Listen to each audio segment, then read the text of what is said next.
Yeah. Oh. Yes, sir. Yes, sir. Welcome back to the 1497 podcast, baby. I know you see a new face. I know you're about to hear a Yep. new face. You want me to tell you something? I'm gonna tell you who that new face is. It's my boy Michael Gary Jr., aka Big Nike Tech Dude, All right, a bro. man, the myth, the legend himself, Mr. McKell. How you feeling? How you feeling? Feeling great, man. Great, man. Finally on the podcast. Something I want to do for a long time, man. Feel me? Yeah. Yes, sir. Yes, Yeah. sir. One thing I wanted to talk about though, because like we got a bunch of stories. Some of them we can't really talk.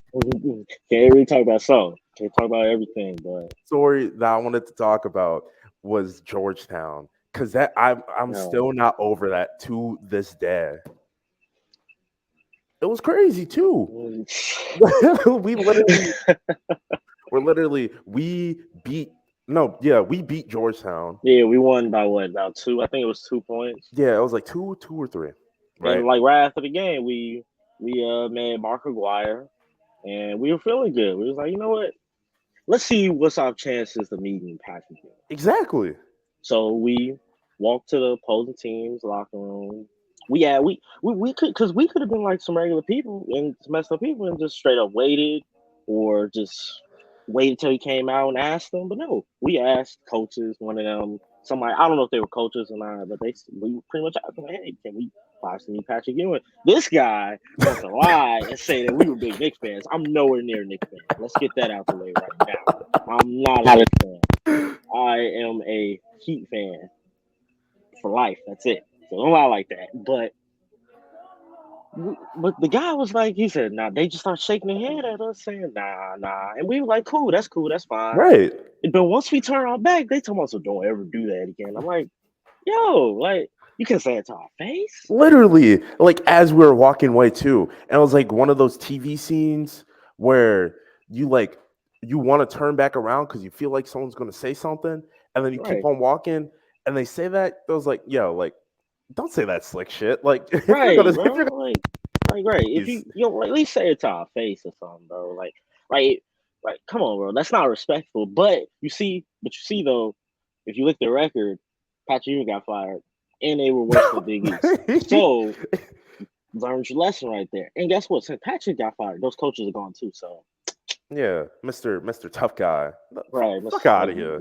right. You can't talk like that behind our back. You see why y'all only won like 8 games. Literally, like you did get your get back and beat DePaul, but at the end of the day, like I don't want to hear it at all. Right, I don't want Talking to hear about that. Like, talking about don't ever don't do ever that do that again. again. We Like, could have waited and got this man pizza. right, We right, literally could have got this man right, some food if we really wanted to. right, Even though that would have been some fanboy esque right. shit to the We could have like extreme. straight up. We could have waited somewhere and just ran upon him like, "Hey, Patrick, you don't get. Hey, can we get a picture?" Like, it have been more disrespectful. But we kindly asked like regular human beings, but they want to be like that. So it's like, okay, payback is, So that's why they finished last of the Big East, Literally. and somehow they were worse than us. And I don't want to speak on us that much, No, but no, no, no, no. I'm still mad about I'm the you nah. know how disappointed I was. Yeah, I was yeah. done for the night. I wanted to go home. I I, was done after watching that game I because that, we were up about like 8 with what 6 minutes left. we And got to give us the benefit of the doubt, though. The benefit of the doubt is JT got that steal at the end, and that was called a foul. So the Big East refs were no, definitely working with it wasn't Xavier. JT. It wasn't JT. It was Phil. Remember? Oh, it was Phil. Oh yeah, Yeah, yeah, Phil. it was Yeah, Phil. It It was Phil. It was Phil. It was was Phil, and they called a foul. I honestly thought they called a foul of the guy who fouled Phil. And I'm That's like, what oh, I. that's perfect. Yeah. That's just perfect. I'm like, because we get 2 free throws, we get up. We'll be up two. I'm like, that's Hmm. perfect. But no, I see. Once they seen they called it on Phil, like, what? That was a clean strip. But that's neither here or there. So gotta accept it what it is. It was great. It was pretty good though, because we beat Hmm. Seton, we upset Seton, Yep. and we were this close to beating Xavier. So it says if we were healthy, I believe we would be better than we were this year. Well, our record says we would have been better if we were healthy. And it's going to be tough. It's going to be tough for us next year because we're losing Mo Gibb. Yeah, And I hate that because Mo Gibb is such a great leader. Like he's Yeah, on.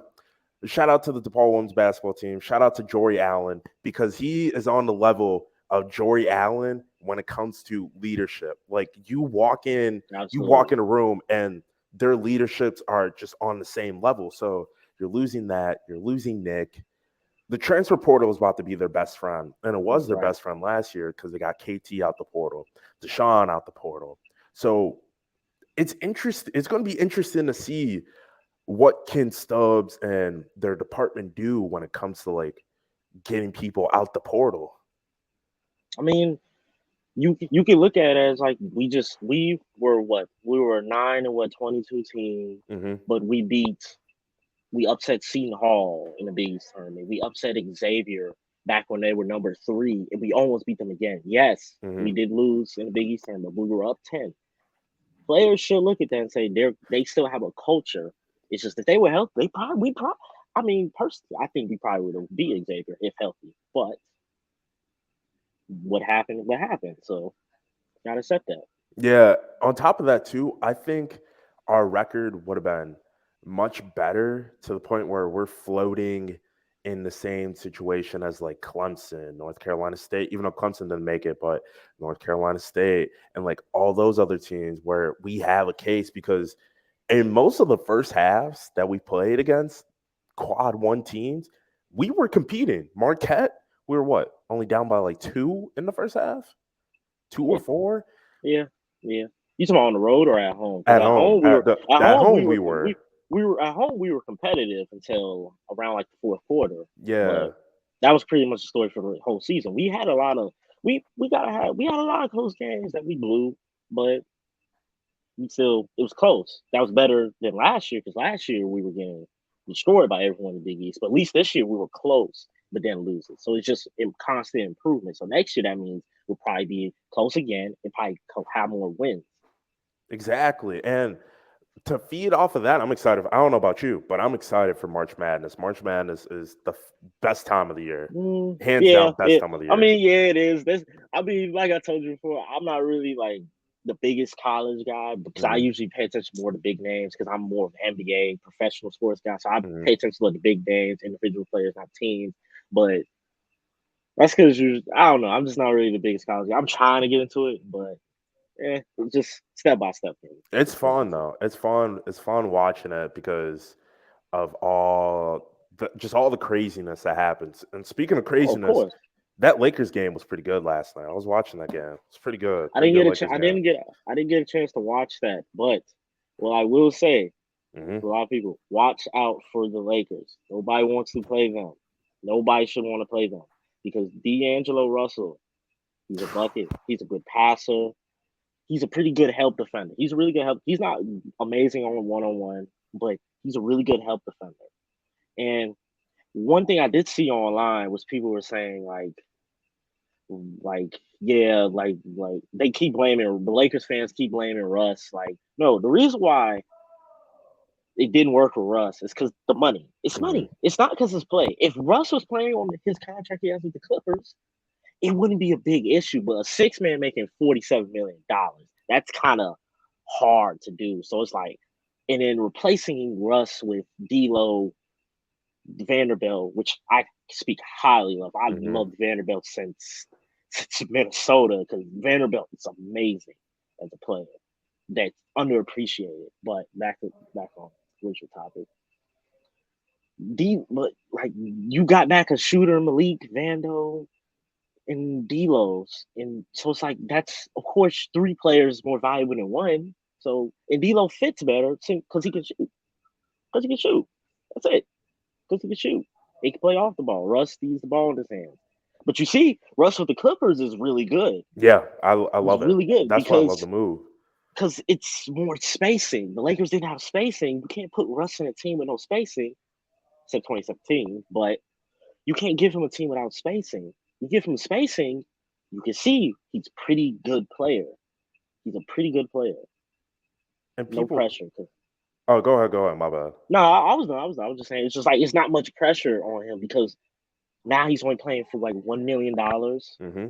and he's playing with Kawhi and PG, who Yeah, Kawhi and PG are not that healthy, but he's playing with a better coach, better bench, more shooters. Like I said, he's playing with a big Zubac and I forgot the back Mason Plumlee, who are great rollers.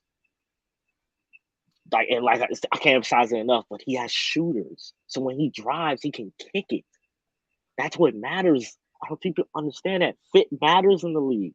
You can't really blame him with the Lakers because who their best shooter? LeBron? Are we serious right now? Like, and he's shooting 30% from three. If LeBron's your best shooter on the court, you're not a good shooting team. If LeBron's your like third, fourth, oh, that's a pretty good shooting team. But he can't be your best. So it just was a fit thing. I wanted him go. I myself, when the trade first happened, I wish I only had hope for it because I'm like, I seen my favorite player Russ and Bron playing together, so I liked it. But Mhm. my basketball mind said that's not gonna work because you got three guys who need the ball. Space, you need spacing. That means you would have to have a center who can shoot, a shooting guard who can shoot, and you have to have shooters off the bench. The Lakers got a bunch of old guys, and their best shooter was who? Wayne Ellington. Yeah. Oh my god, that season last year was horrific. I wish I could erase from my mind. I'm not even a Lakers fan, but still, just watching that was terrible, terrible. Man, it was pain. It was pain. And another reason why it didn't work because LeBron and Russ play the same way, where they drive and nothing's there, they kick it out, and they love spacing on the floor. So, like, if you put or I almost said Russell Wilson, if you put Russell Westbrook in the same situation where you're going to have to rely on him shooting from the perimeter, it's not going to work because he has never been a good perimeter shooter. Then you have Anthony Davis, who tends or trends with shooting, but it's not high percentage as it is from the high post to the block. So you can't really expect that to really mesh out to where, okay, you can go not only win multiple playoff series, but win an NBA finals. So now Russ is in a position where he's got the pick and roll, he's got the shooters, and he's got less pressure on him too. Like, yes, you're playing in LA, but now you don't have to worry about all the criticism that's coming after you after all these games because you're in a better position because the Clippers from top to bottom have a guy that can replace the guy off the bench. And not a lot of teams can say that. Absolutely, absolutely. The Clippers before the season, Clippers were actually my pick to win. Hmm. I don't know what happened with them to where they're in the position they are right now. I have no idea. The Clippers were my pick because Kawhi. I said a healthy Kawhi is top three player in the league. Fact, and right now he's proven why he should be back in the top five. He's proving it. But the thing is, people not paying attention to him because they weren't losing. They're Yeah. more focused on Russ and saying that Russ is losing. Look at him, like Hmm. he's a loser wherever he goes. But Kawhi was getting what? He had like 3, 4 straight 30-point games. Like we're not paying attention that Kawhi is back. Well, he's not the defender he once was, but he's still a really great offensive player. Really good offensive player. And that was part of the reason why I chose Clippers because Kawhi, PG, the depth of the Clippers, and Tyronn Lue Oh, is yeah. one of the best coaches in the league. I don't think people realize that, but he, well, they're kind of criticizing him now because of his lineups, but he's still one of the better coaches, especially in a playoff series with adjustments. Like the 2021 playoffs, he put on a show with just adjustments because he had so much depth. I remember when it was the Mavs series in the first round. Hmm. He noticed Pat Bev was getting killed by Luka, so he didn't play Pat Bev as much, and it worked. Then Kawhi took the in the fourth quarter. In the first 3 quarters they let Luka do whatever he want, but the fourth quarter Kawhi would get on him and Luka would struggle. That's why quarter by quarter Luka's shooting went down because Kawhi started picking him up because even though Kawhi isn't, like I said, the defender he is, he's still a really good defender. He's better than most people. So On top of that, a lot of people are like, you know what, we will just let him kill us and then the others will step up. But not a lot of people realize you can do that, but it's not going to get the other guys involved. And the reason I say that is because let's say you're Reggie Bullock. You're just cornerstone the whole game. Luka's going crazy. Already got 40 points and is not even halfway through the third quarter yet. And you've Mm, taken like 6 shots. One of those shots was threes. When Luka starts getting double team and passing it to you, what's going to happen? You're going to be missing. Why? Because you're not in the rhythm of shooting yet because I, Luka's I going crazy. mean, Go ahead. not to cut you off, but to be fair, Reggie Bullock this year has been really bad shooting. Mm-hmm. Even he literally, I think I seen the stat probably it was probably a month ago, but Mm-hmm. he was top 5 in like open looks, and he's one of the worst shooters in Yeah. open looks. So this year he isn't knocking him down. So and all he does is shoot three. He's just a 3 and D guy. Mm-hmm. He's shooting threes, corners, whatever it is, off Luka's dishes, off Luka's passes, and he's playing defense. He isn't dribbling. He isn't trying to shot create. So it's like, and he isn't shooting good. So it's like Reggie Bullock, he's all right. That's why Dorian Finney-Smith, I feel like this will be missed with the Mavs Yeah.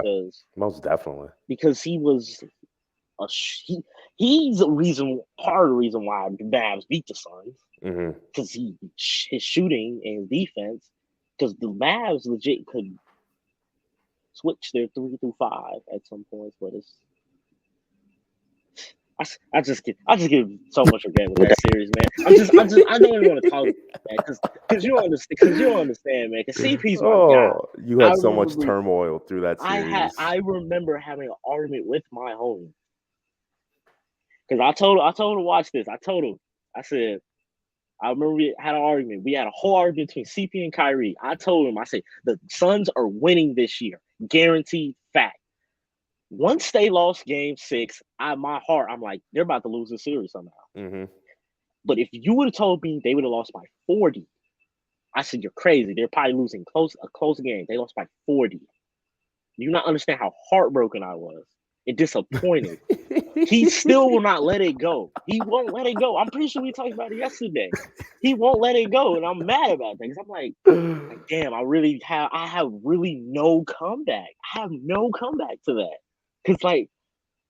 because after CP turned 37, like after game 2, he was done. Like he played like he did not play basketball anymore. So I'm like, I have no comeback to that. So I have to accept it. And I told him, I said, yeah, CP's never winning. But I did tell him this year. I said, once they got KD, I said they're winning. I said it's It's no going to way. be so hard to defend that team It's in a like logical stand. I think it's going to be damn near impossible. it's gonna be tough, but the way to beat them, I would say, is because their defense. It's their Mm-hmm. defense Yeah. because they really don't have their best defender is Josh Okogie, but Mm-hmm. one good defender is not enough. I mean, you could say Katie actually before he got hurt on the Nets, he was actually really good defensively and a really good help defender. This Mm-hmm. is actually honestly one of Katie's better defensive seasons. Really, honestly, especially him and Claxton were really good. It just sucks that Katie always gets hurt Yeah, because it's like that's going to hurt them it's gonna if like he's yeah. for the regular season right now. Mm-hmm. All the Suns have to do, I say, stay a top 5, 4 seed. You do that, I I I I'm I fully believe that the Suns will be good in the playoffs. They get KD back for the playoffs, they'll be good. If Yeah. they lose, I'm not gonna blame it on KD's injury because it was a regular season. Mm-hmm. But honestly, when I seen that clip, I said, really? Like he just can't catch a break because I remember early in the year when he got hurt on the Nets, it was because Jimmy landed on his leg. It was like an accident. Like he gets all these freak accidents. Like he's going for a regular layup and slips and sprains his ankle. Like when that doesn't happen like that. That really doesn't happen. Usually guys like they pull something like before a game, but spraining his ankle going up for a routine layup, you gotta feel bad for the guy. Even though I'm not the biggest KD fan, but you Yeah. gotta feel bad for the guy because man, he's great for basketball. Great for Exactly. basketball. And like the only thing, because I'm gonna go back to the statement, because there is a way that they can be stopped, and it's like you just said, they play a great defensive team that can match up with them from 1 to 5, and one team that does that very well is the Los Angeles Clippers because they have That's great. they have guys that can get out in transition, and transition is going to help because you can force turnovers that turn into those points.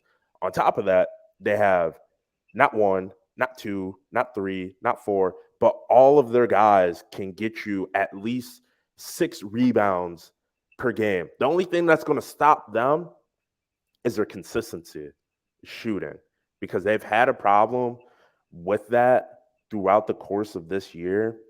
So if they're not able to put up points with the Suns and stop them, it's going to be hard to beat the Suns. But if you have, even if you have like 3 guys, if you can maintain Kevin Durant and Devin Booker and you make DeAndre, because DeAndre Ayton's not having a year that we thought he was supposed to have, he's been playing better. But if you make one of those guys try to kill you, him or CP3, on the other side of the matchup, you're winning. I mean, Aiden, honestly, this year, I'm really not holding him to like a high standard because he didn't want to be there, and it's like Yeah.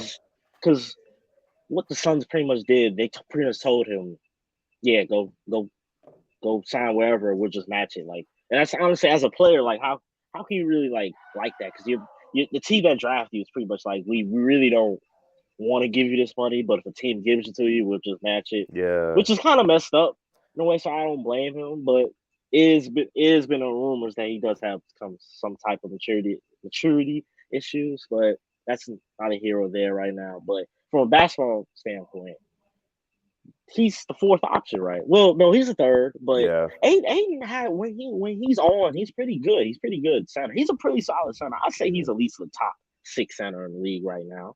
I for sure take Jokic and Oh, yeah. Embiid, Bam over him. But after that, it kind of gets a little. Eh. Well, my bad, Sabonis. How dare I Oh, forget yeah. about Sabonis? But like, How are I we dare? putting them in like a? Because Sabonis is a weird one. Because Sabonis can he play the 4 Sabonis and is a five. the Sabonis is 5. a So five. are we saying like Sabonis is top Sabonis is 6 a five. centers, or are we just saying It, top 6 big men? top 6 center. Sabonis Okay, is really because if that's the case, then you can say Bam is a four because Bam can play the that's four. true. Yeah. He's really a four, but he plays the five because we Hmm. don't have a big man that can shoot. Like if we had a Brook Lopez, Bam would play the four or Miles Turner. That's why I wish we got Miles. Miles Turner is definitely in that. The way because he's been playing the best he's ever played in his career, and he's shooting from the 3. Yeah, I think he was shooting like 40%. That is that's unheard that's of for a big I man. yeah, that's pretty tough. I give credit to that to Tyrese. Tyrese Yeah. is isn't as much as you can because I remember last year when the trade first happened, I said the Pacers fleece. I'm like, you got Tyrese. He's a young guard who's Hmm. a good passer, can shoot, showing you he could be a really good scorer. And I think the Kings did it because they want to make a play-in push. And they missed the play-in. So I'm like, Yeah. that didn't make sense. So I'm like, yeah, the Kings lost this trade, but right now it looks like a win-win because the Pacers got a star point guard, and the Kings they're the second seed. The That is second bizarre. seed, bro. That is Like, bizarre. They're going to that's get bounced that. in the first round now. I will say that. They're going to bounce in the first The round. crazy thing is, I believe that, but Hmm. it's determined who they play. It's really who they That's play.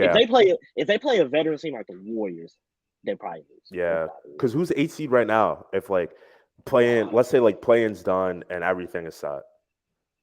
I'm not sure who is the AC right now. I Or don't know. who you, I'll put it like this. The better question to ask is who do you think will the 8 seed be? And if that's your 8 seed, would they beat the Kings? Uh, if it's like I want to say if it's the Lakers, Hmm. I believe the Lakers win because they're a more veteran team. Yeah. And that's how I just look at things. Like a veteran team, I think would beat the Kings in playoff series. But like trying to think, who is in that. Like Portland. If Portland, I don't think Portland's like right now in the plan. But if Portland was the team, the Kings will win because Portland's defense is horrendous. Like it's horrendous. It hasn't been good since I was a junior, and that was like 2019. So that's how bad Portland's defense is. But their offense is pretty good because well, actually, I'm looking at standings right now. The AC is Dallas. Its 7th seed is Minnesota. Uh, Minnesota. I think the Kings will beat Minnesota if Cat, because if Cat's not back. But I will. But another reason is that I feel like Sabonis, that because the Kings' offense is historically has the greatest offensive rating of all time. Will that transition in the playoffs because they have no experience?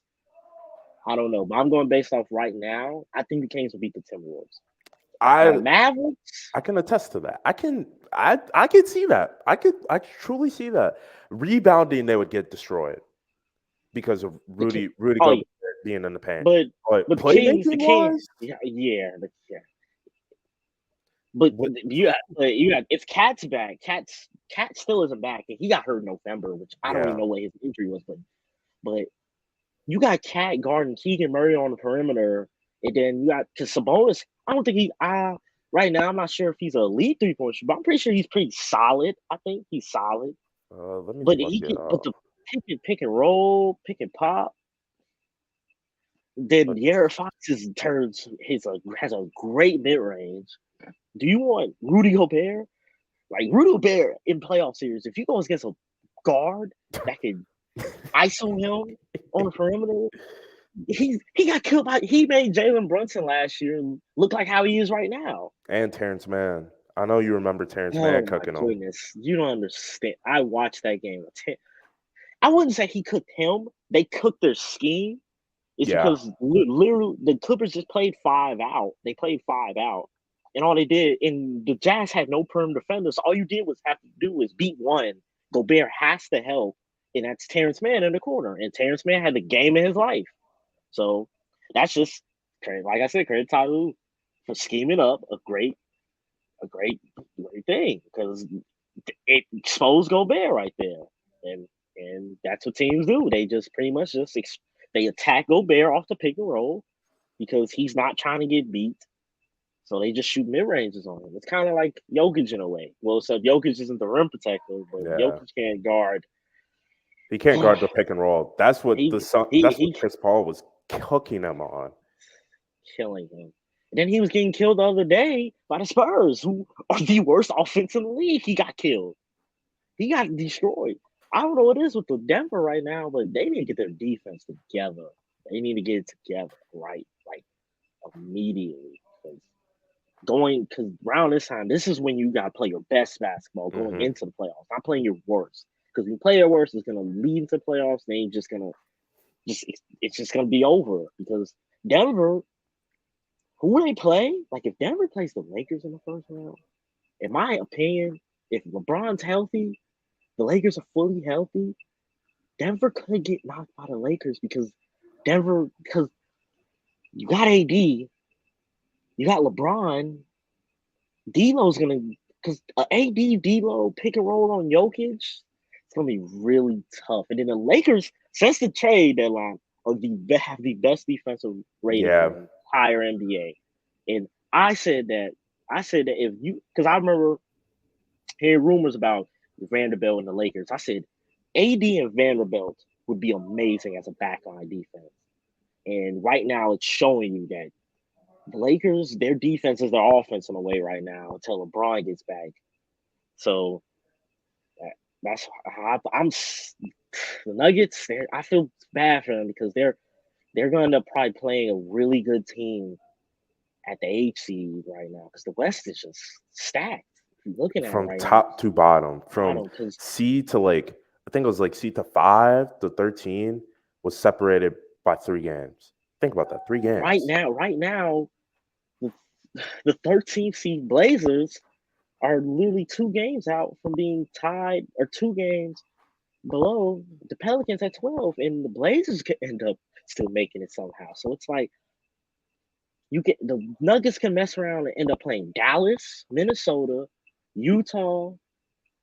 Okay, I think OKC they would probably handle. They Yeah. probably handle OKC. OKC and Utah, I think they would be good. But the Pelicans, if Zion's back, Port, Portland they would probably be too. Wait, what Pelicans, what what Lake, team what team are you talking about right now? Denver. Denver? If Okay. Denver Yeah. played OKC or Utah, I'm confident in Denver Yeah. winning that I series. think If they my play bad to cut you off. Dallas, no, you I good. They I play think Dallas. Oh, my my bad. bad, my My bad. I think Utah and they play the same defense that they're playing right now, Utah can shoot them out the gym.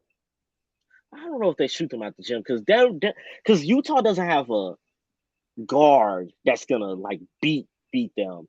Utah has Laurie, but I don't think Laurie, as experienced he is with the playoffs, I don't think he's beating Denver. They'll probably get a game. They would get a game. I'm not saying they'll sweep Utah, Mm-hmm. but they can get a game.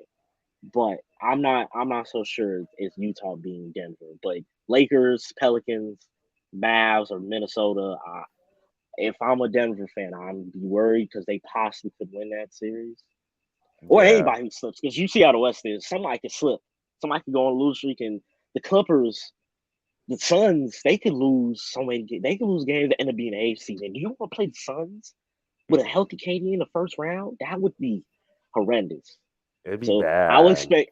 I would not be surprised if Denver does what Milwaukee does last year and tank games toward the end of the season to not play a lower seed because remember Milwaukee did that against the Nets because they didn't want to play the Nets in the first round, but Boston wasn't scared and Boston took them out.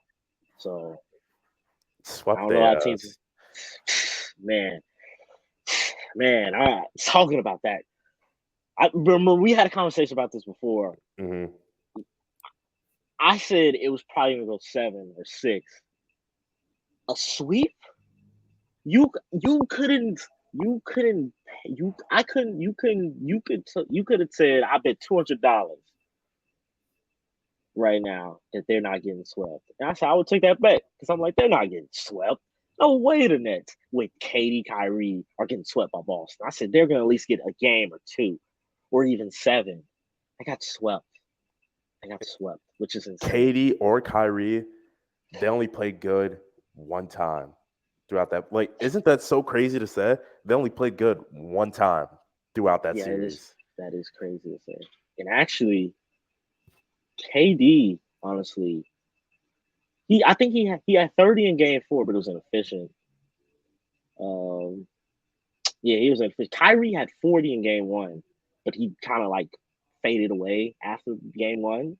But KD, the whole series, he was turning the ball over. He was getting beat up, but I mean, it's a playoff shoot. It's a physical game. He was turning the ball over, missing a lot of shots that he usually makes. And KD just wasn't himself because Boston, what they were trying to do, they were trying to force him to be a playmaker, and he's not really the best playmaker. Yeah. I'm not. He gets you because he can hit the open man, but if you're telling him to do that every possession, he's not doing that like a Jokic, LeBron are. So that they Boston schemed right, they schemed right. So and it worked. A sweep, it's still crazy to me, but it worked. So it was all good.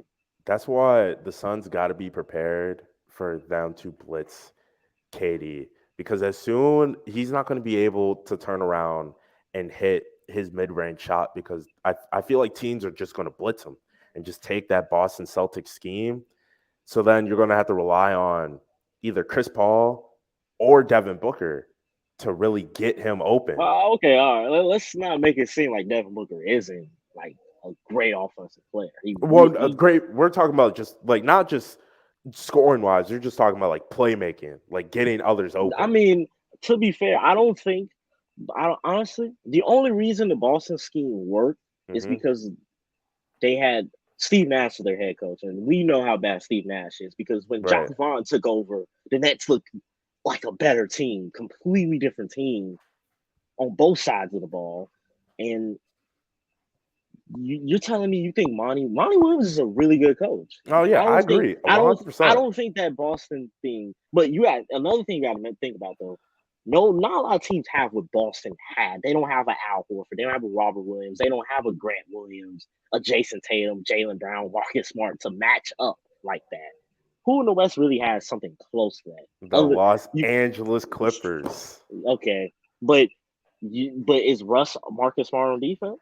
I don't think he is. I Nah, don't think he is. He's but not he's Marcus he's Smart. as good of as a rebounder as Robert Williams is on the defensive and offensive side. Yeah, but is Zubac Robert Williams? Is Marcus Morris Al Horford? No. So and then Kawhi Leonard, like I told you before, he's not the same defender. I don't think he's locking up Well, I wouldn't say Tatum locked up completely, but Tatum did a really good job with KD. I don't think Kawhi's doing that because Tatum, he wasn't asked to do, because you have to look at the Nets, the Boston Celtics. Jalen Brown, you had Jalen Brown, you had Tatum, you had Grant Williams, you had Derek White. You had so many guys who can take a little bit of load off Tatum, so he didn't have to average 30 a game that Yeah. series. So, but Kawhi, like we've seen it this year. The Clippers really offensively, they're really not that like consistent for some odd reason. When I Hmm. would think they would, because Norman Powell, PG, Kawhi, Marcus Morris, Terrence Mann, Bones hasn't really been good. I don't know why. And that's why he's getting not playing as much because he's not really a defensive guy. He's an offensive guy, and an offensive guy, if it's strictly offense and you're not playing well offensively, you're kind of unplayable because then you're getting killed on defense. And that's why Denver traded him. It's because he wanted a bigger role and he wanted to play, but he didn't play defense, and Denver's already a bad defensive team that doesn't go together. So I don't know. I just can't see any team really like playing that same way Boston did because they don't have the personnel to do that to Phoenix. Yeah, But and I could see an argument though. the other thing too is Boston was really physical with Kevin Durant, really physical. So I think Kawhi can get away because less fouls are going to be called because the referees, depending on what the referees, they're going to let it slide because it's the playoffs. They're expecting that physicality to Of come. course. It's just like you said it earlier in the show too that Tyronn Lue is great with adjustments. So I feel like he would put Kawhi on there, and then he would put another guy that's physical on Kevin Durant to make it to make it more challenging for him. So then that's when you're going to need your Devin Booker to step up, your DeAndre Ayton to step up. And if you're not able, because what the Lakers did well, and this is completely off topic, but I wanted to bring it up. What the Lakers did well last night was get second chance points off of the rebounds that they obtained in the paint. If you're playing up against a good rebounding team, it's going to be hard to really get back into the game if you're not hitting shots, if your top players are hitting shots, because now your lack of depth is being shown, your defense is being shown, then it's just going to be harder to get back within those leads. Yeah. But one thing I wanted to talk about is Vanderbilt because like Absolutely. it's hard to not highlight Vanderbilt, but I think the average NBA fan won't highlight him because he's not putting up top-notch numbers. And that's what gets faded away into the general public of today because a lot of people want the scorer, the defensive playmaker, wants them to put up astronomical numbers because we're used to that. Look at what Damian Lillard's doing right now. Look at what Steph Curry did 4 or 5, or not 4 or 5 years ago, like 8, 9 years ago when he hit like 402 threes in a season. Like I mean, we're Steph, to cut you off a little, but Steph to this day is like one of the most entertaining. Because yeah, how the average fan looks at it, who's entertaining? exactly. Because look at Ja Morant last year, and this year still, Ja Hmm. Morant's entertaining. They look at entertaining, but Vanderbilt, he isn't an entertaining player, but he's a winning player Yeah, because like average fan is going to look at Vanderbilt. They're going to look at Vanderbilt stats and say, "Who's this guy? Like, he's not really good. He doesn't put up a lot of stats." But real basketball fans, though, Vanderbilt can. He's a championship type player because hustles, defense, rebounding. He is an elite shooter, but somehow, some way, the Lakers are actually making it work because he has his games where he hits 2, 3 threes and they make it work. So Vanderbilt is a winning player. I love him because I like my defensive guys. And Vanderbilt, if he one day he's good, I believe he'll make all defensive team. One day he will.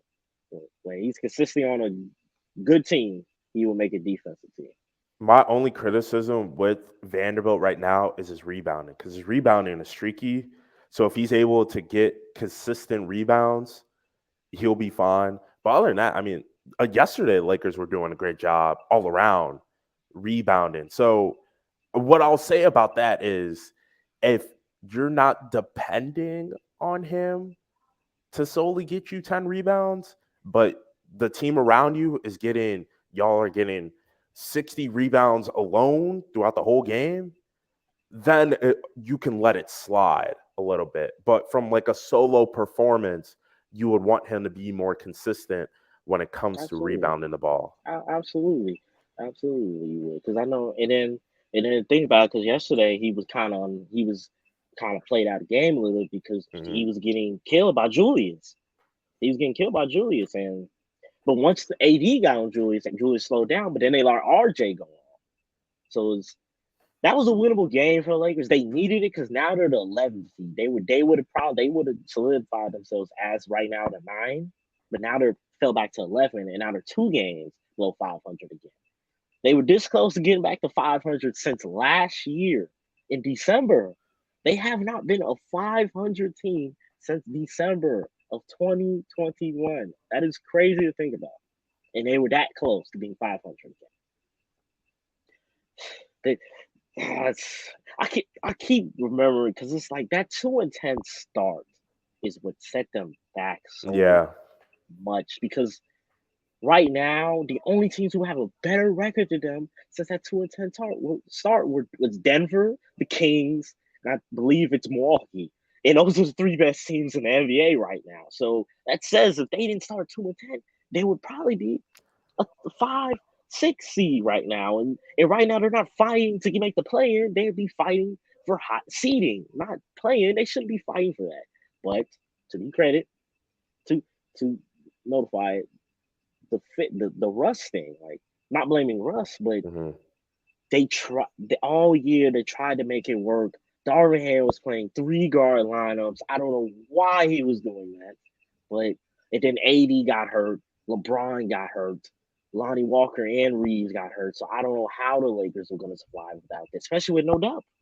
So once I said I wish they made the trade earlier because then they probably would have won a lot more games right now. And right now they would be probably, like I said, fighting for higher seeding and not fighting to make the play in. And this team right now shouldn't be fighting for the play in. They should be fighting for a higher seeding right now. But before, because I seen another report saying LeBron could be back in a week, which would be great because then they can really like if they start winning and start because right now, like I said before, this is the time to show your best self as a team because you know Yeah. that leading to playoffs. Look at Boston last year. Boston was terrible in the first half of the season. Then second half they showed you they were a great defensive team and pretty good offensive team as well. And they took that into the playoffs and went all the way to the finals. Played the Warriors, but the Warriors are a different case because the Warriors they were good in the first half of the season until Draymond got hurt, then Steph Hmm. got hurt, and then Clay was coming back from injury, so that's why they fell in the standings. But we all know the Warriors are a completely different team. We can't. They could be the 5th seed, and I still wouldn't want to play them because no one has beaten them in a playoff series when Clay, Draymond, and Steph were healthy. 2016 doesn't count because Draymond got suspended. If he didn't get suspended and the Cavs won, that'll be the first playoff team to do it. But no one in the playoffs has ever beaten them when all 3 are healthy. That's a valid. That's a mic drop right there. That's most definitely a mic drop. Yeah, like I said, I'm not a Warriors fan, I'm a basketball fan, so I gotta speak the truth. Also, they beat the Boston Celtics, who on paper was the better team than them from 1 through 5, with Andrew Wiggins being their second best player. Now, I'm not saying like Andrew Wiggins is some scrub, but Far from, far from. with Andrew Wiggins being their second best player with no Klay Thompson, Because Clay, in that finals, Clay he was rocky. He was really rocky. Well, to be fair, like I said, last year was his first year back from a torn MCL. hmm I said ACL and Achilles, so I didn't really hold it to him. But Draymond was getting like played out the damn series in some ways, so it's like Steph had to go nuclear, and Andrew Wiggins turned into Andrew Wiggins. I say the three reasons they won that series because of Steph, Wiggins, and Kevin Looney. Yeah. Kevin Looney turned into Wilt Chamberlain. I'm exaggerating, but he was Wilt Chamberlain in the playoffs in the Dallas series and the Celtics series. He was rebound. He was a rebound artist. Wiggins, he he got the matchup with Jason Tatum, and he just had Tatum just locked up. Tatum shot good only from the 3-point line, but anything inside that 3-point line, Tatum shot bad. Tatum, let me get this out the way before anything. This is just me talking. Tatum has got to be one of the worst finishers in the league for a superstar because he's not a great finisher for some reason. Watching him myself, he's not a great finisher, and his bad shooting nights Oh my God. They're horrific. They're horrific. I like Tatum has one like when he's off, he's he needs to get off the court type of bad. Like it's some guys who can have an off night and they're still gonna impact the game in some other way. Tatum, when he's jump shot, his shooting is off. He needs to get benched. That's how bad he is. From a shooting perspective, I agree with you 100%. But from like a whole basketball perspective, he still impacts the game because he'll have like 15 points and go like 6 or 20. But he'll 6 still to 20 have is generous. I've seen him go 3 for 22. yeah. Hey, I've seen he's got a list of tour dates. That's bad if you got that. That's like 3 for 18. That's 3 for 18. That's 5 for 8, 5 for 20. Like if you got a list of shooting tour dates, it's crazy, bro. Like I know Steph. I think Steph did it before. Clay's did it. Russ has done it, sadly. But Yeah. come on, we expect that from Russ. But Tatum, you gotta be better. And then with Russ too, when he's had those moments, like he's still getting like 8 rebounds and like 12 assists. And like 12 assists. And same with Tatum too. So I don't know about some assists, but rebounding wise, Tatum is a great rebounder for his position. I give him that. He's still affecting the game. And he's a really good defender. He's a really good defender too. But when his shooting, you're completely right. When he's shooting on his off night, it's just terrible. It's just terrible. He needs to get off the court. How bad he is. Like it's hilarious, honestly. You know, I was telling that with my friend before. Like Tatum is so like his off nights. He needs to get off the court, bro. Like not. You know what I mean? Like it's just he's just like he just like his off nights are just horrendous to watch for him. Because oh Jesus Christ. And Tatum's off nights is kind of like a bad comedian where you have that one bad joke that no one laughs at, and then you try to make another one. That is just you just got to get off stage at that point. You just got to get off stage because like you'll never get back the environment that you had before when Jalen Brown was hitting shots. Okay, Al Horford's hitting shots. You just putting up brick at the brick at the brick at the brick, building a house. Like, come on, man. Literally, like. Oh my goodness. What else we got basketball wise? Like, what I really wanted to talk about was some that I got the idea from my friend the other day. Mm-hmm. Is that because I remember he brought up I forgot who he asked me was gonna make it. I forgot who he asked me was gonna make it, but I was always thinking about the All NBA teams right now. Who would make the All NBA teams right now?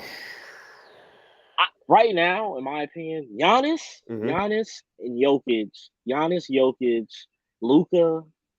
I'm trying to think who else. You got to throw Tatum on there. Tatum season. Oh yeah, Tatum. My bad. Tatum. Those 4 right now, locks. Can you throw LeBron on there though? Would LeBron, it be unfair? Right, LeBron, if he needs to play, I think he can't make it because he has played enough games. Okay. He has to. I think the minimum is 58 games. But he beat it last year because I think he played 55. He somehow made 13, but that's because nobody at small forward was really having the best year. I believe somebody I think would make it is Jimmy. He'll probably make 3rd team. Mm-hmm. That's if determined by our seeding. If we're like because we're right now we're the 7th seed. If we somehow get the 6th seed, Jimmy's gonna make 3rd team. He'll make 3rd team. I'm trying to think who else. Embiid. Oh yeah, Embiid. How did I forget Embiid? Embiid's gonna make it. Sabonis should make it. Sabonis can make it. Bam can make it. This is a hot take. This is a scorching take. I think Okay. Shaw should make it. Who? Shaw Shake. Gillis Alexander. I think he should make Shay? all. I think he Oh, should make all NBA. that's not really a hot take, honestly. That's not really a hot take. Shea can make it. The only thing that will hold him back is the seeding. Yeah, Is seeding. It's yeah. playoff seeding. If they're like 10th seed and they're in the play-in, I think he could make it. Because you got to think about LeBron made third team and they missed the play-in. So Shea can make it. Shea can make it because he's been playing unbelievable. Mm-hmm. He's been playing Julius unbelievable. Randle, got to throw Julius Randle on there. Got to go Julius can make. Jalen Brunson on there.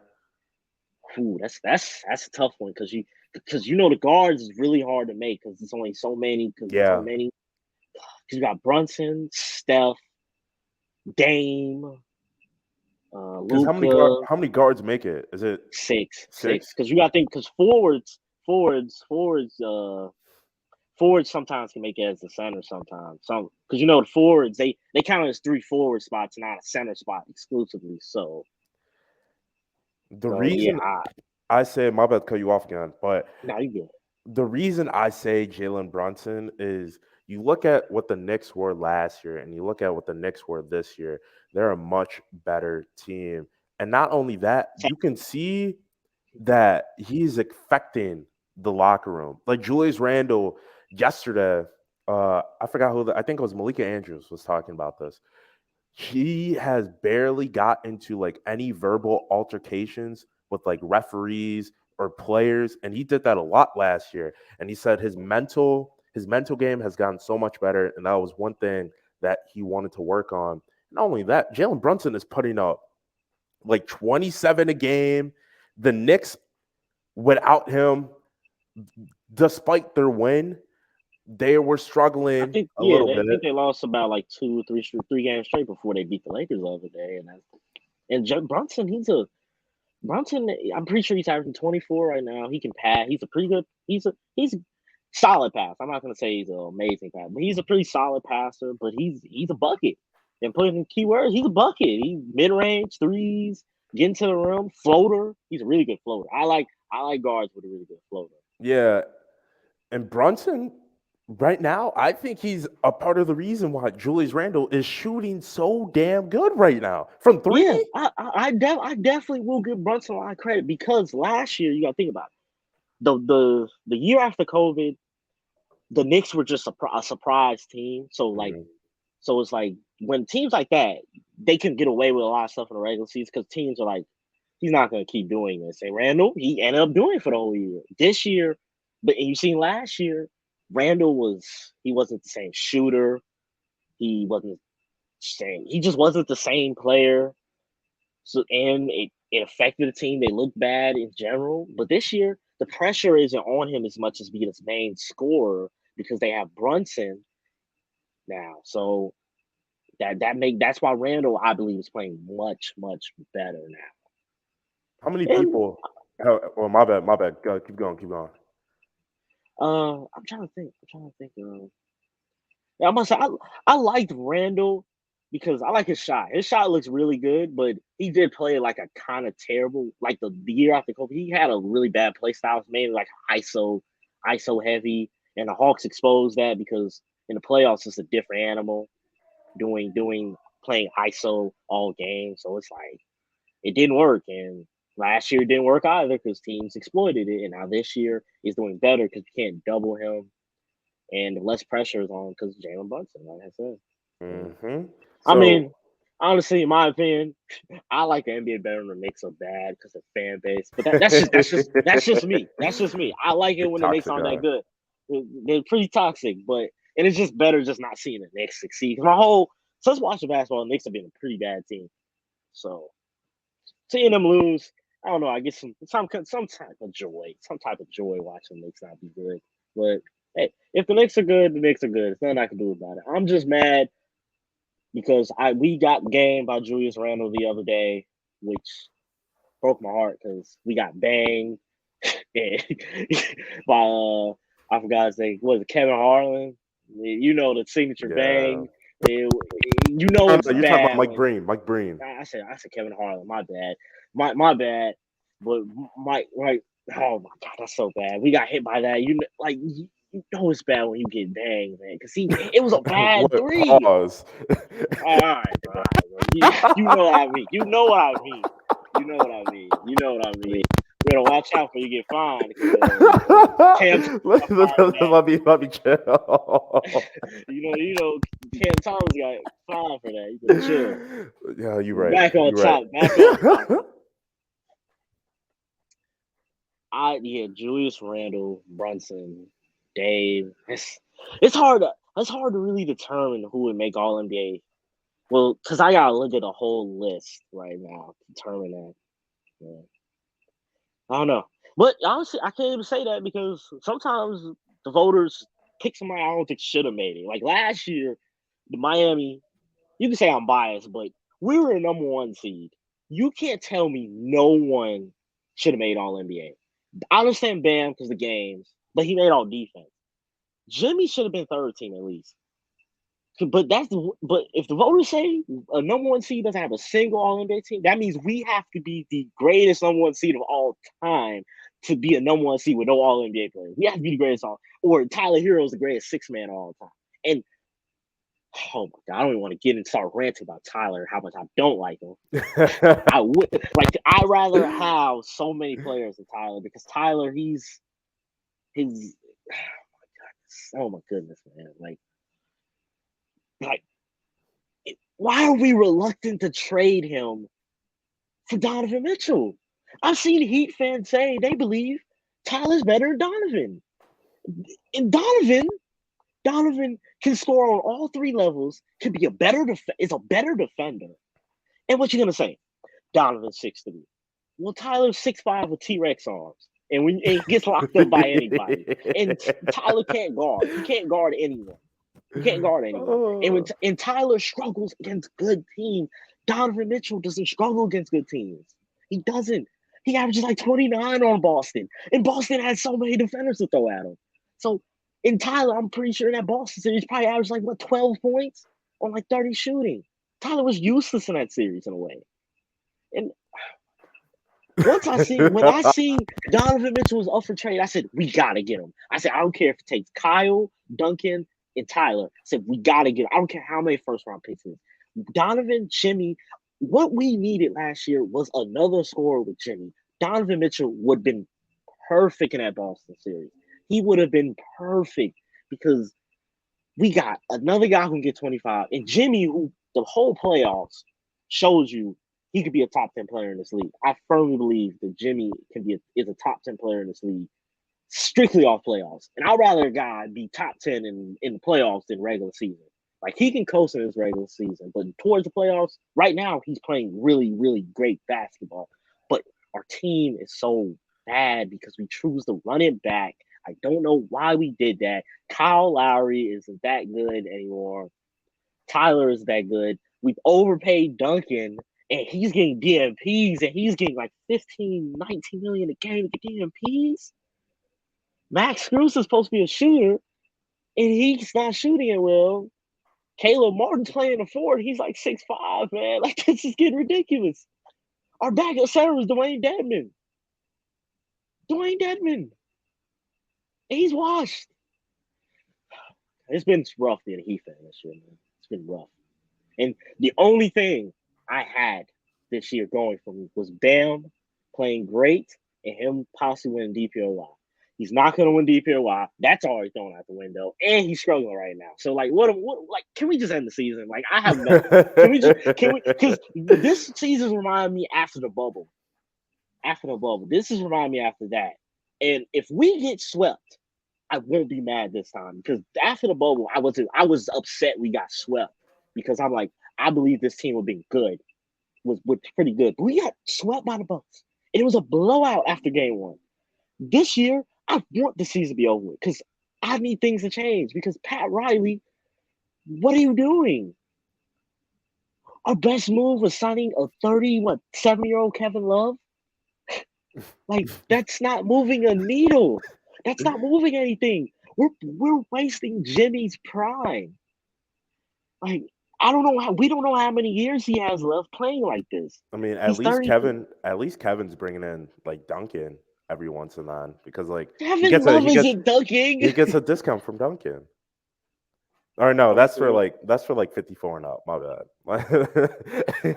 Are we serious right now? Like, are we serious right now? Oh my goodness!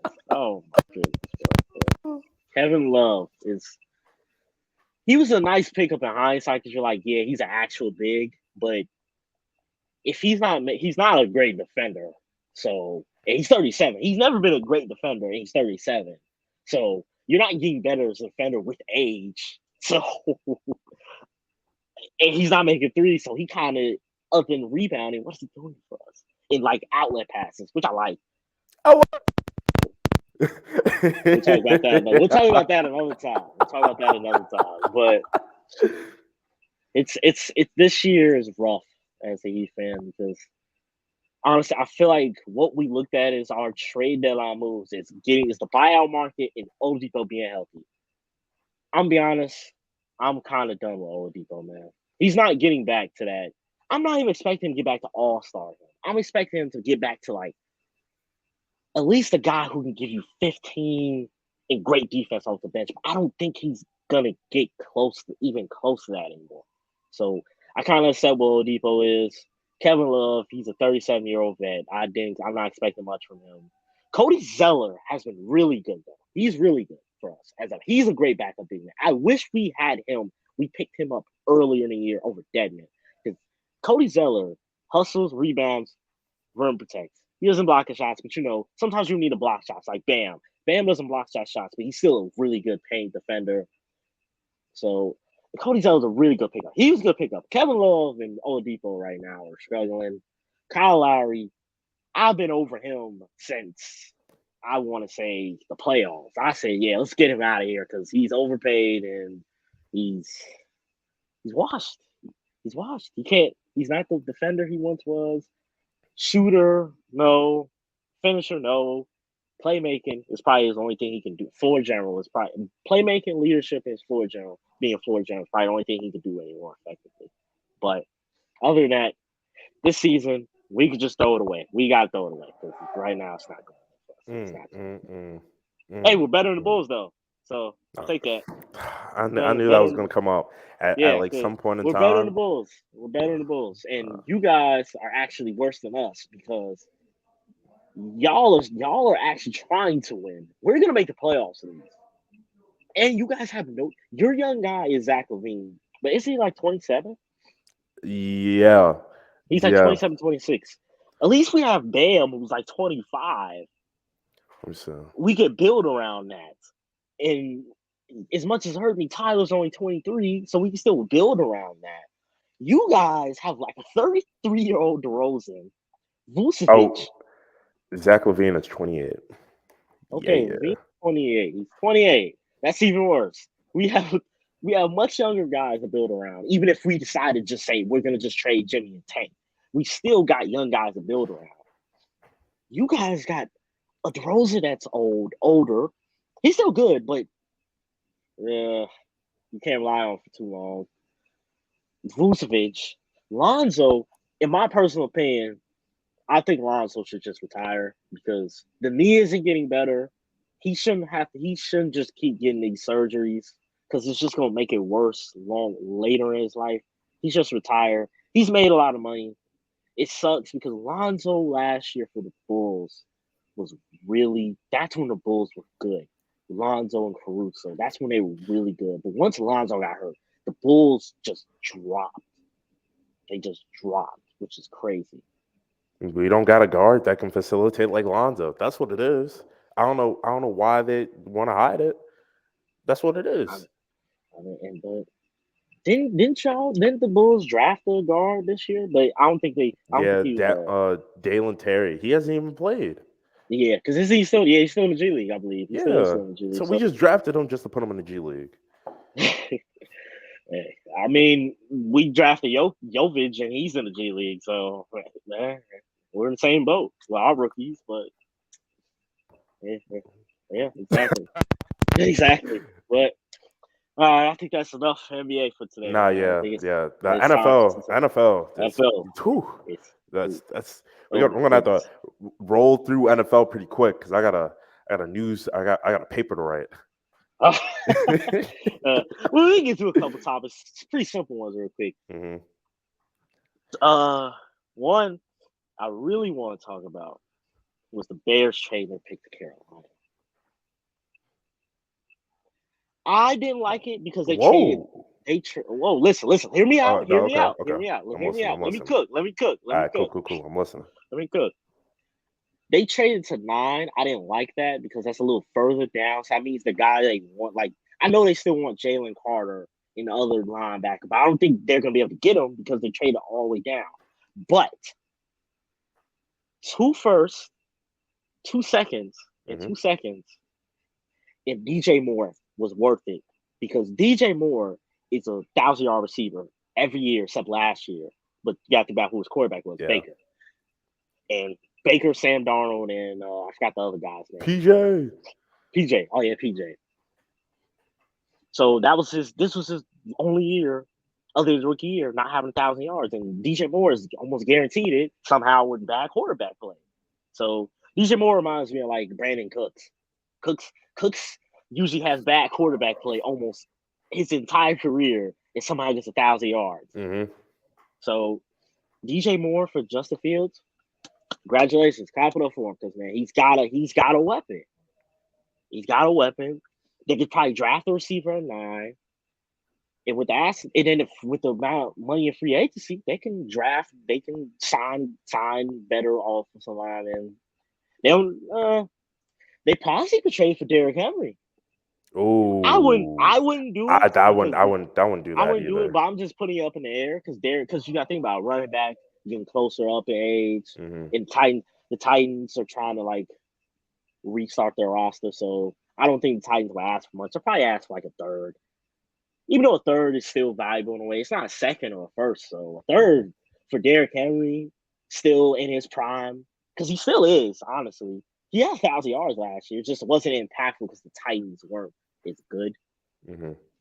But I honestly, I would give, if my personal opinion, I would give the Bears trade, I would give it an A. I would give it an A. A minus. A minus. I just didn't like they traded so far down. That's about it. I think I'd give it an A+ trade. The reason I would give it an A+ trade is not only you traded for a weapon, but you traded for.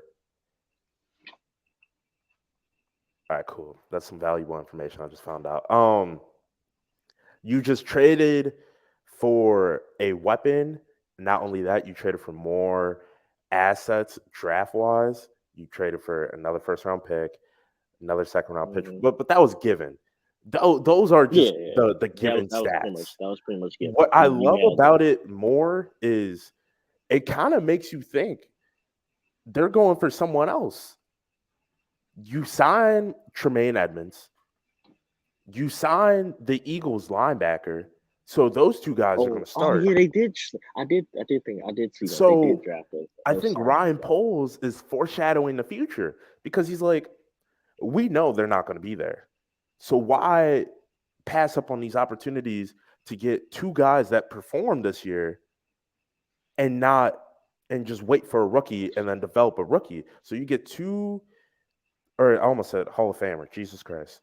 You get two really good linebackers. No one's going to be really looking at DB at that 9th spot.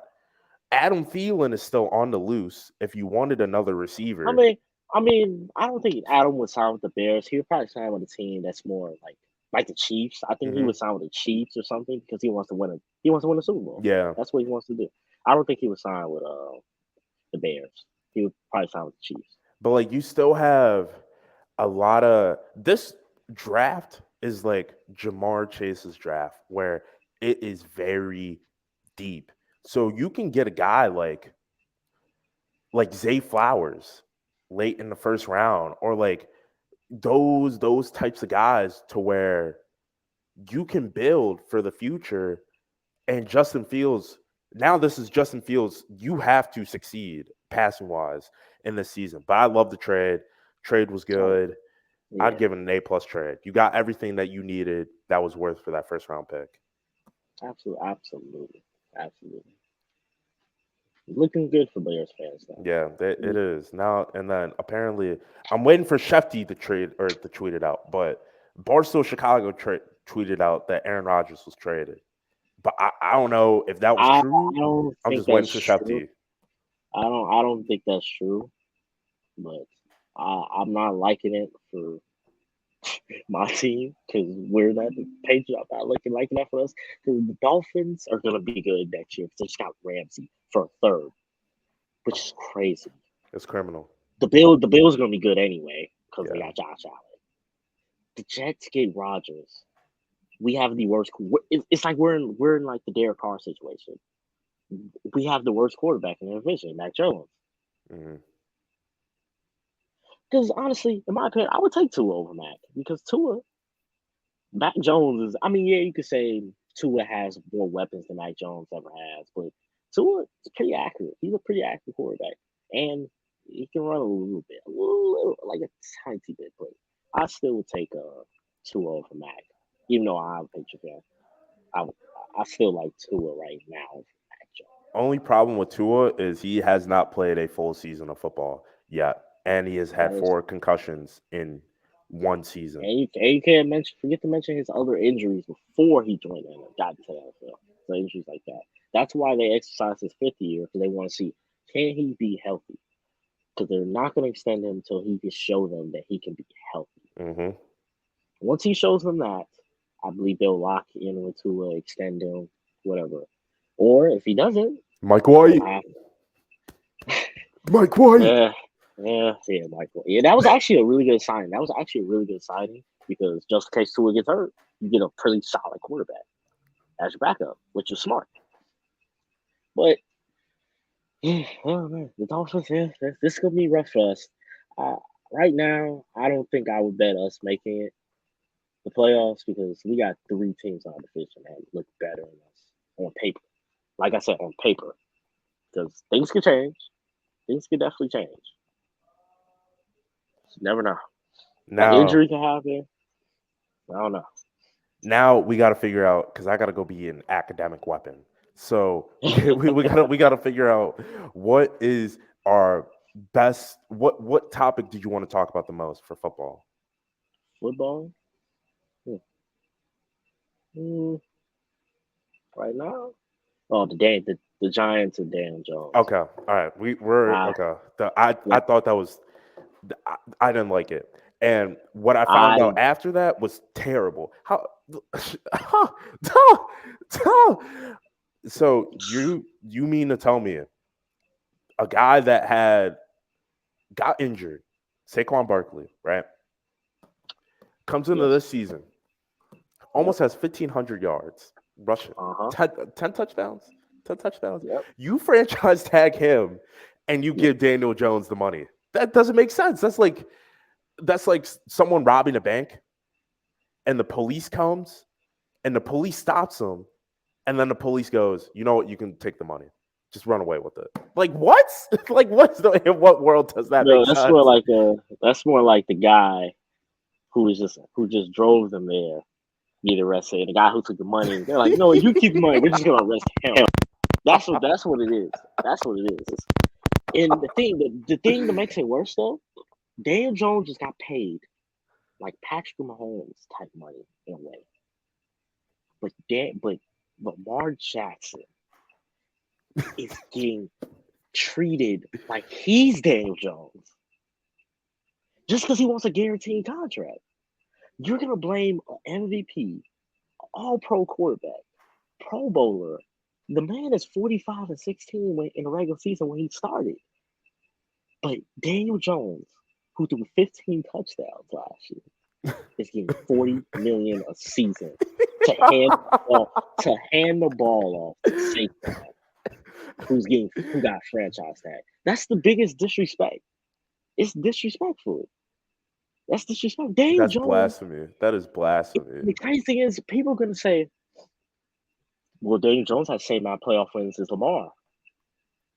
Okay, hold on. Let's not compare playing. Lamar's had to play the Tennessee Titans, who beat us to end our dynasty. Lamar had to. He also played the Chargers as a rookie. Don't forget about Buffalo. Don't forget about I was getting to Buffalo. that. I was about to mention that he played Buffalo their first year with Stephon Diggs, and he got concussed that game, so he didn't even finish. He got concussed that game. So his 3 playoff losses, are we going to compare that to Daniel Jones beating Kirk Cousins in the worst defense in the league? We're going to compare that. Because what I said on a podcast I was on yesterday, it's called Pick Six Nation. Go check it out. Hmm. Anywho, I was like, him beating the Giants or him beating the Vikings was expected. They had one of the worst pass defense in the NFL. He's going to look like an all-star. When you Right. put him against the Eagles is going to eat him What up. happened? What happened? They What whacked him. happened? What happened? It was it 30. What was it? 38-7. Yeah, I think that was the exact score. Yeah, I'm pretty sure that was the exact score. It was. It was so bad. It was so. I had. It was so bad. No, actually, we need to talk about this. How you actually bet money on the Giants, because you were like because you see the reason you did that is because I remember us having a whole debate about Kirk Cousins, you believing in him so much, and I told you not to. I bet with you with that Oh my on that. god. Prove you wrong, but you thought the Giants were so good because they beat Kirk Cousins that you thought they was gonna beat the Eagles. I I can't did. believe you did I that. definitely did. And I can't I believe you did regret that. it so much now. I've regretted so much. You should. You And should. the owners probably were that had our conversation wired and was definitely listening to that conversation because Jesus, jeez Louise, man. Jeez Louise. Like, don't get me wrong. He was a very accurate quarterback last year. He was a I very wouldn't say accurate quarterback. no, I wouldn't say very because he still wasn't hitting the deep ball as much because it wasn't because you ain't to say he didn't have weapons, but Hmm. even when his weapons got open down the field, he didn't hit them because I don't know if he was scared or he didn't believe in his arm. I think it was that it was his arm. He didn't believe in his arm, so he didn't hit them when they were open. See, But I know you got that from Pro Football Focus because I got the same thing from Pro Football Focus saying his big time throw rate, he didn't throw that many big time throw passes in that realm. So I get you on that. And I can see where you're coming from about that because then it looks like I forgot what year they tried to say this about Brady being like a dink and dunk quarterback. they But say that about Brady always. He's a dink yeah, and dunk but quarterback. like But his last before this year, his 2 years with the Bucks, he had a huge big time throw rate. It was huge. It yeah, was pretty good. It was pretty good. But his turnover rate was up because that's Bruce Arians' offense. No risk it, no biscuit. So I will say they should have waited until they got Daniel Jones a weapon. And if he put it up the same numbers that he did with 15 touchdowns, then it's like, okay, you move on. Because, like the conversation we had before, where, okay, prove to me you're a good quarterback. So I'm going to give you a guy to right. give you that, and we'll go from there. Like what's his face? Jalen Hurts. Josh Allen. Josh Allen, too. It's so many quarterbacks. Hurts, Allen, Tua. You give Tua Tyreek. Tua looked like an MVP the first like 3-4 weeks of the season. Josh Allen, MVP season. Who else? Jalen Hurts, amazing year this year. Trying to think Like who the else. only person that didn't succeed in that theory was Derek Carr. In a way, yeah, Derek Carr definitely didn't succeed with Devontae put up numbers, but Derek Carr wasn't that good of a quarterback this year. Exactly. He really was. He really wasn't. You get Dak. Dak. When he first got Amari, Dak looked like a completely different quarterback. Completely different quarterback when he first got Amari. Uh, I think an example where it doesn't work as much is Kirk. Even though Kirk was always solidified, but Kirk got once he had Justin Jefferson. Justin Jefferson had a great year last year, but Kirk actually had one of his worst years. In a way, he had one of his worst seasons. His best year, I believe, was that his first year with the Vikings. That was his best year with the Vikings. This year was kind of, I wouldn't say it was his better Kirk year, but it was probably one of his worst in a way. But Jefferson was great last year. Last year, Kirk was putting up numbers though. Kirk was putting up numbers last year. Even though they went 7-9, he was putting up numbers. You talking about last year? Oh yeah, Yeah. the Vikings did go 7-9 last. They did. Yeah. Nah. That's what I'm saying. Like when they were bad, when the Vikings were bad, he put up numbers, but when they were good, his numbers plummeted. So that kind of says that they're better when they're running a more run heavy offense than passing. Because Kirk isn't a quarterback, you could say pass the ball 50 times. He isn't Mahomes. He isn't Josh Allen. He isn't what's his name? Joe Burrow. He's definitely not Joe Burrow. Big Bird. Definitely not Joe Burrow. Nah. Yeah, well, that's about it. I know my guy Charlie is listening to this, so I'm gonna just throw this in there. Kirk is he's still our guy on the Kirk trade. He is your guy. Kirk is never my guy. Top 10, baby. Top 10. He's not my guy. Nowhere near my guy. Kirk never believed in him. I got 29 minutes to become the greatest academic weapon the world has ever seen. Michael Gary Jr. is now on the 1497 podcast team. We'll be back this week to talk more sports because it's finals week. Me and Michael we got a lot of stuff going on. Follow at 1497 podcast on TikTok, Instagram, and Twitter. Subscribe to us at the same handle at 1497 podcast on YouTube and all podcasting platforms. As always, trust the process. I got a dip. Michael, you got anything to say? Hey, I don't know. I got nothing to say. Hey, look, when there's a will, there's a way. Mm-hmm. There's a will, there's a way. Maybe I'm out here.